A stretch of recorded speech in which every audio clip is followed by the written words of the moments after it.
అందరికీ నమస్కారం. నేను మీ వినూత కోట.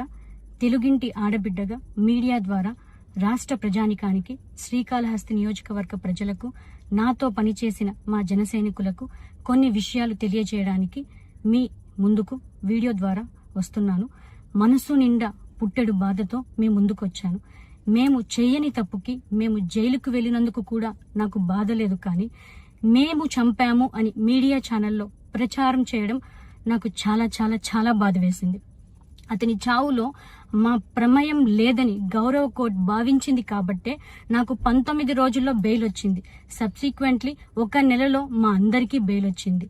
మేము ఫారెన్లో లక్షల జీతాలు వదులుకొని రాజకీయాల్లోకి వచ్చింది ప్రజలకు సేవ చేయడానికి, కానీ మనుషుల ప్రాణాలను తీయడానికైతే కాదు.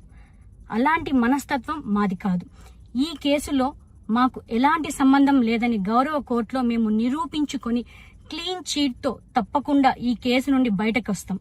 ఈ కేసు చెన్నై కోర్టులో విచారణ ఉన్నందున నేను ఈ కేసు గురించి ఇంతకు మించి మాట్లాడకూడదని మా లాయర్లు నన్ను సూచించారు.